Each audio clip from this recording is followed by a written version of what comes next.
Hello, this is the Dove Lady. I'm going to show some orbs as I listen to a video that is the reading of the Third Millennium. I'm already into it some ways, but this part, it sounds pretty good. Here and there with tracings of another and eternal light, trails of a presence passing, drawing with them into the future, the beauty, the majesty, the pageantry of unfolding creation. We feel in this fabric, in the passage of these millennia, the steady splashing of waves, the pulse of rising tides and tides withdrawn. The tides of time that trickle through the intergalactic ocean of space were not invented by the Maya, who merely observed, noted, and recorded them. As our present wave of consciousness washes highest upon the shore of this world toward the winter solstice of the year AD 2011, a great cycle, composed of many 5,125-year cycles, will culminate. The new season that dawns then as the days of the southern latitudes shorten and the northern pole moves toward its months of sunlight, will be more than the season of a single year. One knows in advance the hour when the moon will be full, but no one can anticipate the pattern of clouds on the hour of that day, the nature of the jet stream, how the wind may be tossing the waves, at just what moment the moon will break through the clouds, or just what the moonlight will reveal. These dates foretold by the inhabitants of the Yucatan, some 25 centuries ago, do not speak of how you, in human form, will deal with the new energies that are even now engulfing your world. They speak rather of the time when this earth, and the star systems through which she makes her spiral dance, will move together into a new galactic field, a field that like a beam radiates forth from the center of this universal envelope. As your solar system moves into this new field of space, the channel that allows the Creator's awareness to reach you comes into perfect alignment. A moment is coming, after which nothing will ever again be thought of as it was before, a meta-historical moment, an event simultaneously alpha and omega to your species and to all your species has ever known.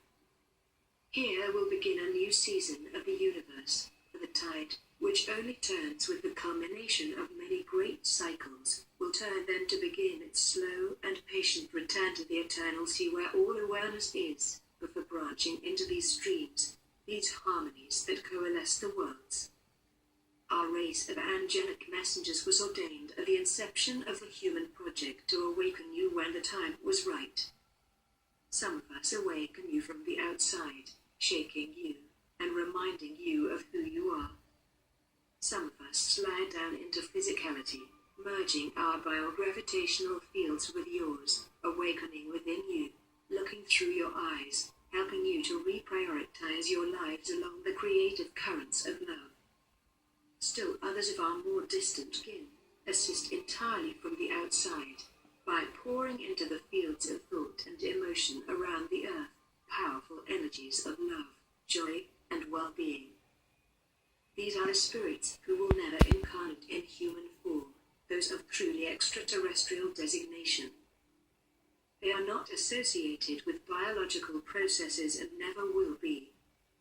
Yet for love of the great being who awakens within you, they come to this world as forces of stabilization, beacons of tranquility, to radiate peace and assurance into this sphere during your decades of awakening. Throughout these decades, those of us in all three capacities continuously wash the slumbering facets of human thought with the purifying currents of life information. We vitalize you with the renewing energies of eternal love. We help you to roll away the stony conceptions that have prevented the springs of perennial wisdom from bubbling up within you. It has taken those of us in our particular light circle, many human walks upon the earth, to learn your languages and to familiarize ourselves with your terrestrial imagery. But as we have needed this time to discover the most effective means of reaching through to you, with reminders of your purpose, your cultures have needed this time to expand their understanding of reality. And you too have needed this time to reclaim enough of your native intelligence to understand our communications. Cultural understanding remains minuscule in real terms, but at least now it acknowledges the universal context in which your race exists. Throughout its history, your race has labored under successive brands of illusion, born of isolated egoic thought. Since these illusions were linguistically enforced in reality, descriptions that had no room for our awareness, descriptions that denied our very existence, there were few occasions when our educational currents permitted direct communication with individuals. Since so few had the ability to perceive us, for thousands of years, our only means of communication with the totality of your incarnate being was to speak to the human races and nations through their historical processes. We focused on the gradual development of collective human values, working always to shift human interest from fear-centered thought and activity to thought and activity centered in love. 20,000 years ago we began a cycle of education centered around the spirits of trees and animals. As successive waves of reinforcement came to help us from throughout the galaxies, we were gradually able to attempt more. 10,000 years ago, we initiated a higher cycle of education based on the mystery of the seed, the fertility of beasts, and the cycles of the moon. As our reinforcements came at increasingly frequent intervals, we worked together to improve our approach and to introduce as much awareness into human thought as your respective cultures could accommodate. Some 5 centuries before Christ, another wave of us came and found a society in the Yucatan that was, at least at first, most responsive. In the 18th century, another wave of us came, and this time, thanks largely to the printing press, we were able to stabilize certain insights in human awareness, insights that furthered the decline of aristocracies and revealed the principles of matter and energy that led to the Industrial Revolution. In 1860, another wave of us came in consciousness, to initiate vision in the oppressors and to kindle passions for freedom, justice, and equality in the oppressed. We came then as we come now, into the fields of human consciousness, riding upon the clouds, thought clouds, energy clouds, clouds of awareness, to influence human thinkers and seers, visionaries and poets, leaders, men and women who had not abandoned their love. In 1900, another wave of us came. In 1914, another. In 1929, yet another. Each time the changes we introduced were dramatic, decisive. Still, errors in judgment were made. Despite the best of our intentions, much of the change occurred too quickly. We determined in the future to allow more time for human adjustment and adaptation. We were given that time.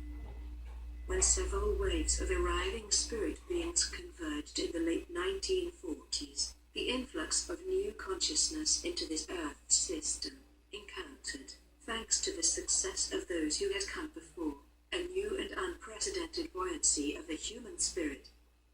For the first time, the power of arriving consciousness was matched with an equal level of human receptivity. We found open a window of opportunity, and it was open wide enough for many of us to slip in, securing places among the new generation.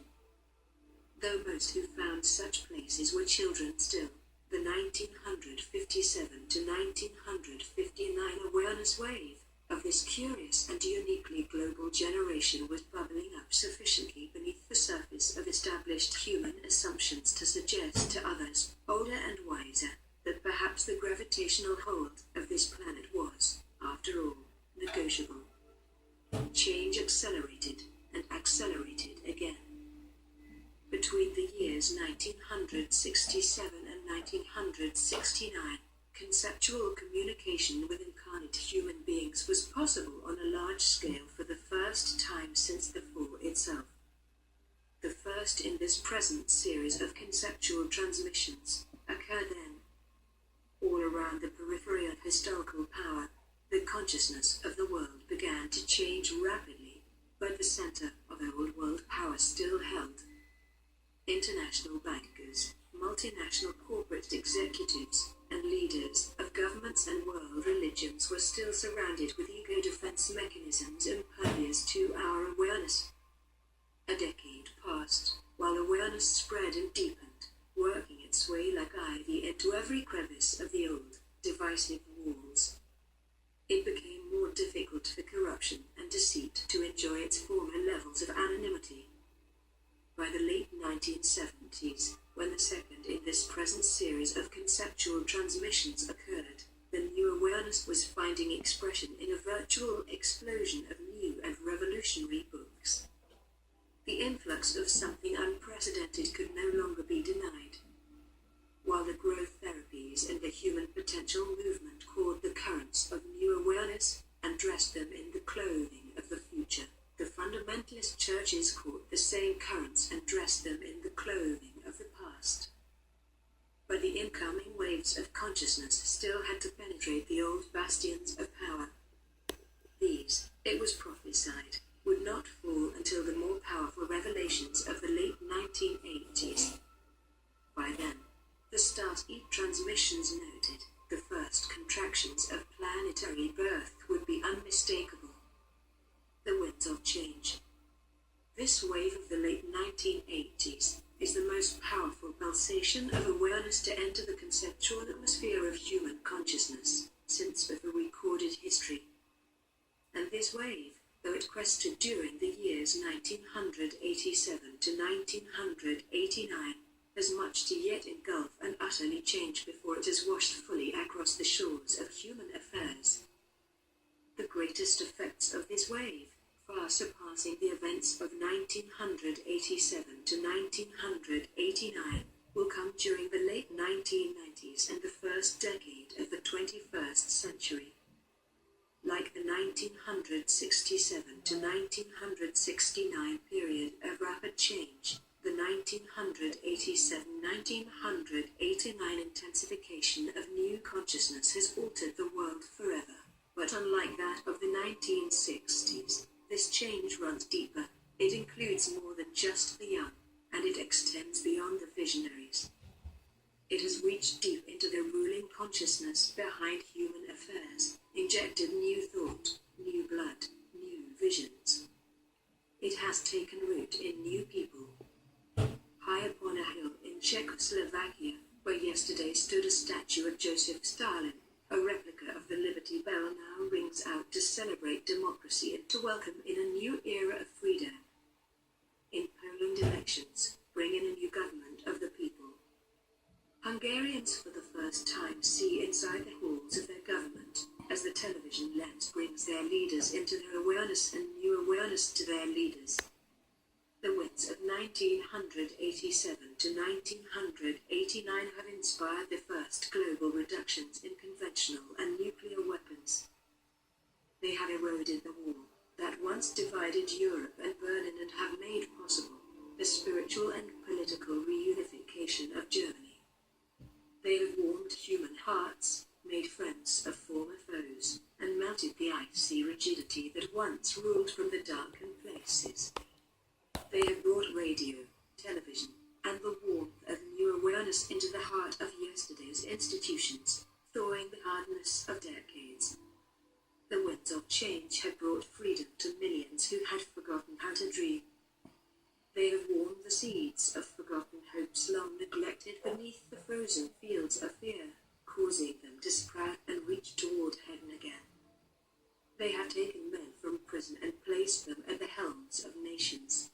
They have terminated forever the Cold War.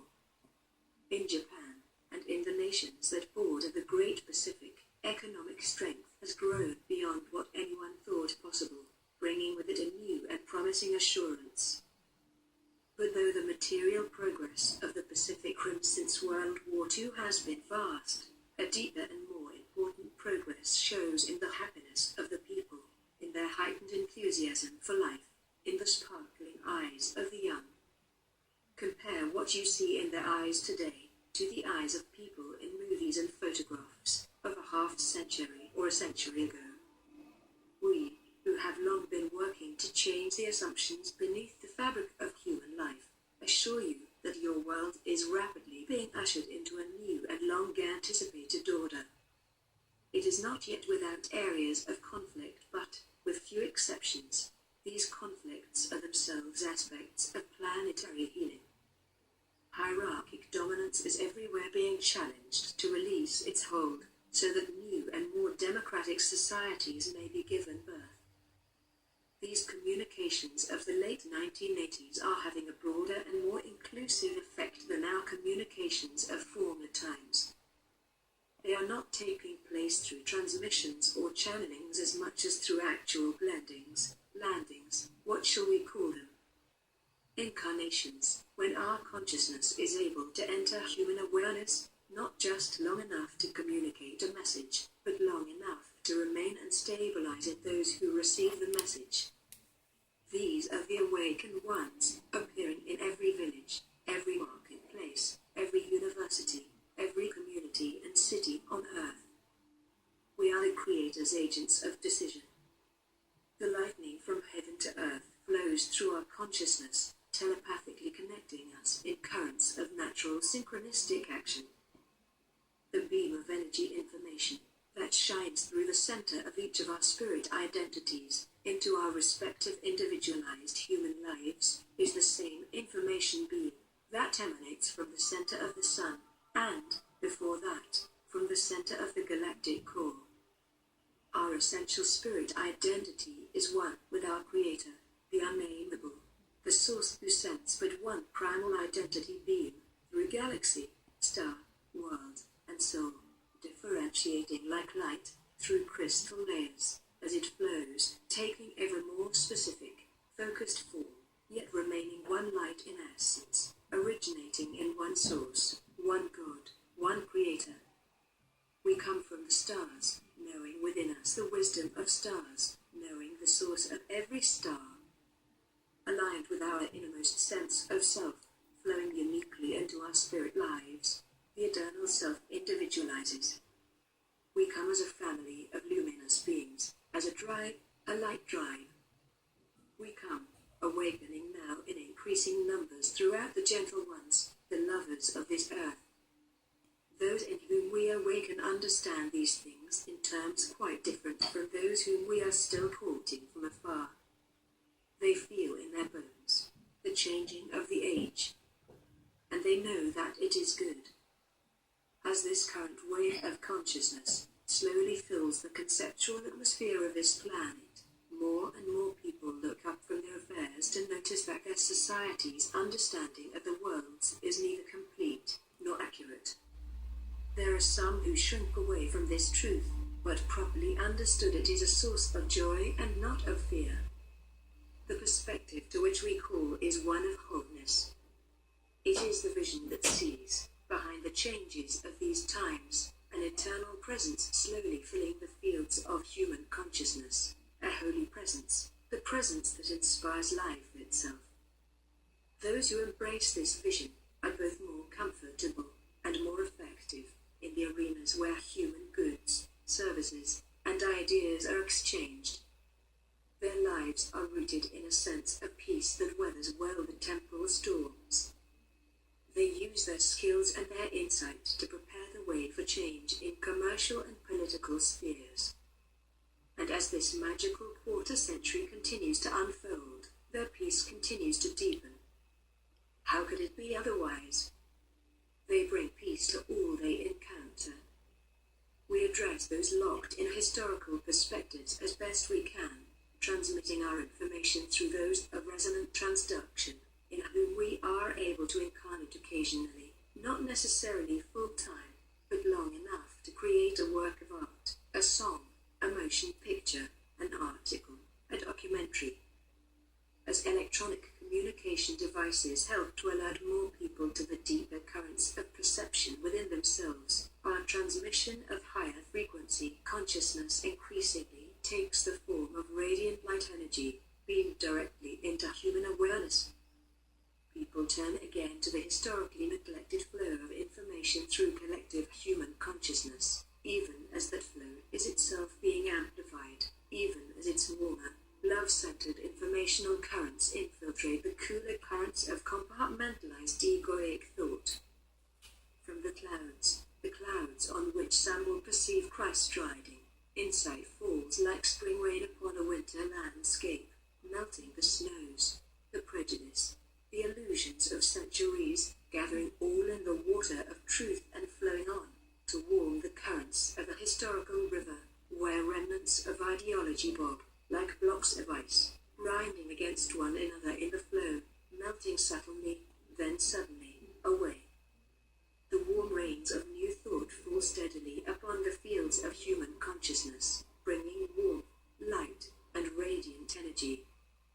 Awakening individual droplets appear from everywhere, it seems, to form powerful new currents, new rivers, new streams. As more people attune to the higher frequencies of awareness, the current swells and flows.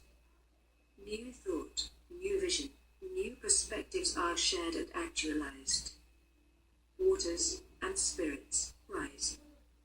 An information age is released upon the world, but not before its industrial underpinnings magnify human blind spots and give to humankind unprecedented options and unprecedented power. Problems intensify. Authoritarian control grumbles. Democracy glows like a morning star. Literacy explodes in the growing light. Communication technology proliferates, stimulating, awakening, reaching deep into currents and undercurrents of human thought where but a moment ago perception was clouded and curtailed. At first, there is little conscious awareness of what is occurring, but there is an inexplicable feeling, a subliminal sense of something wonderful bubbling beneath the crust of culturally enforced perception. Some associate this with a vague conception of God, but few suspect the immensity of the event that is before them as this new consciousness, aware, alert, active, flows like a tide into the very core of their societies, into their very minds and hearts. The majority of human beings have not yet thought of reality in broad enough terms to see what is happening. Their belief systems are too constricted, they allow no breadth, no scope, no room for comprehension. They find the evidence of history's direction and gathering momentum too overwhelming to consider. The possibility that human history may be reaching a climax, a completion, a moment of fulfillment, has occurred to only a few.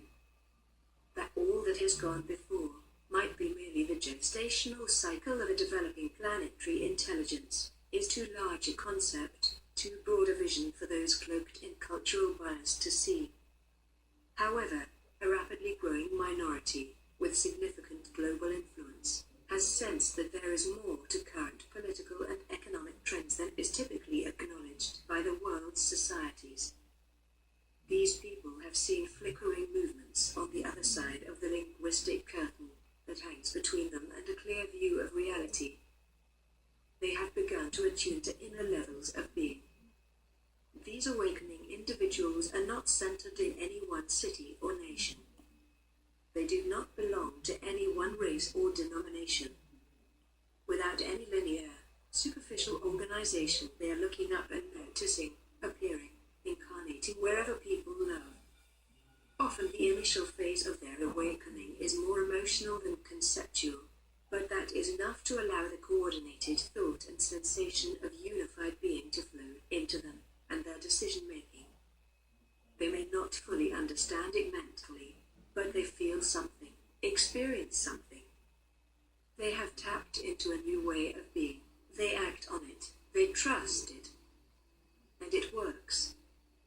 There are many individuals now entering positions of global influence who are doing so because they have sensed, often without complete conceptual understanding, that the old ways of consuming information are neither working or necessary, that there are new and more effective methods of intuitively tapping into living reservoirs of pure information, and they are acting on intuition rather than programming.